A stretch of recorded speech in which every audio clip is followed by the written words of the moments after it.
The latest offensive by Muammar Gaddafi's army. The rebels are reportedly regrouping on a road just east of the city of Brega. Al Jazeera's Sue Turton is there. Pushing back to Brega, with the help of an overnight NATO airstrike, Gaddafi's move down the road towards Ashdabia had stalled, allowing the other side to regain some momentum.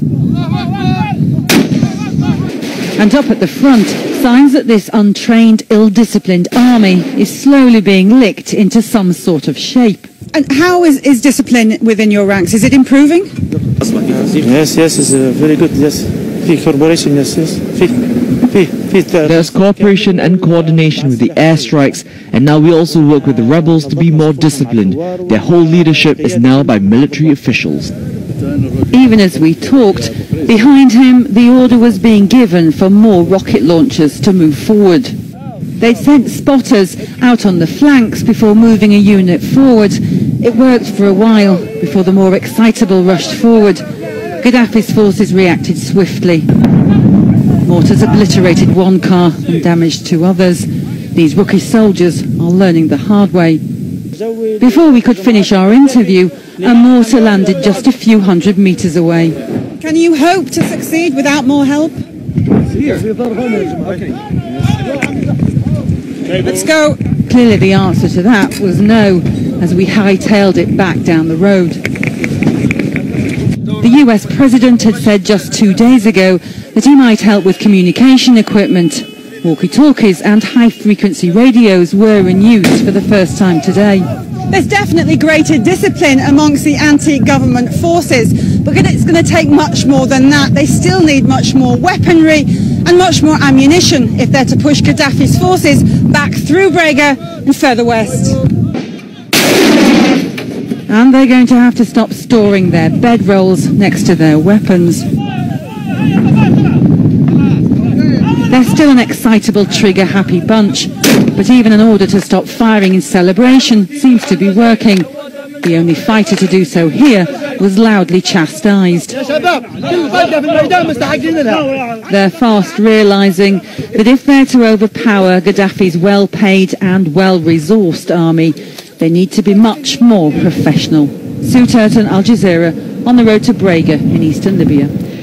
Earlier, Muammar Gaddafi released a statement on Libyan state television. In it, he accused coalition forces of killing civilians, saying the leaders who decided to launch a crusader war going against international law have been made crazy by power, and they want to impose the law of strength on the strength of law. He went on to call for an immediate end to the fighting and for their people to find alternative leaders. If they continue, he warned, the world will see a real crusader war. Our correspondent Anita McNaught is in the Libyan capital, Tripoli. A statement attributed to Colonel Gaddafi, but actually delivered by a newsreader on one of the state TV channels.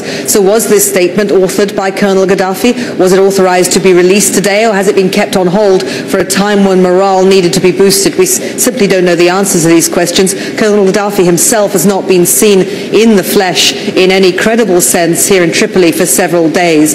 In the meantime, to the ever-lengthening list of government ministers and senior government officials who've turned up in Tunisia claiming they are leaving the government in Tripoli, we have to add another name, this time someone who's turned up in Egypt, Abdul Salam Ali Treki, a former Libyan foreign minister, a former Libyan ambassador to the United Nations, who's made a statement to one of the news agencies saying he will not be doing any more work for the government of Colonel Gaddafi because it is our nation's right to live in freedom, democracy and a good life. Well, what does the Libyan government say about all of this? In a press conference today, they told us that as far as they were concerned, the names that we had for ministers who'd quit, they were people who were all still in Libya. And if it was possible, perhaps these being people who were busy and travelled a lot, that they'd left in the last couple of hours, that was the first they'd heard about it. Otherwise, everything is business as usual here. Now, as the Libyan regime copes with those defections, top US military officials say they've significantly degraded Gaddafi's military capabilities. For more, let's cross to Emeka Mulu in Washington. Emeka? Thanks, Jane. Speaking to members of Congress, defense officials also said countries other than the US should train and arm the Libyan opposition. Kimberly Halkett has this report from Capitol Hill. and thank you for the opportunity to speak to the... His strongest case yet. Secretary of Defense Robert Gates appearing on Capitol Hill, where he tried to convince skeptical U.S. Congress members that there are no plans to send in U.S. ground troops to Libya. There will be no American boots on the ground in Libya. NATO's ability now in command. Admiral Mike Mullen, America's top military officer, also testifying before Congress, highlighted successes against Muammar Gaddafi's forces, but he still would not give uneasy politicians a specific timeline for full U.S. withdrawal. Echoing what the Secretary said about being able to predict how long, I just don't think that that can be done right now. We have actually fairly seriously degraded his military capabilities, his air defense capabilities. But a complete U.S. pullout from the mission in Libya is something at least one senator opposes. For the United States to be withdrawing our unique offensive capabilities at this time sends the exact wrong signal, both to our coalition partners as well as to the Gaddafi regime. As for arming pro-democracy fighters, the U.S. also remains cautious. There are concerns weapons might end up in the wrong hands.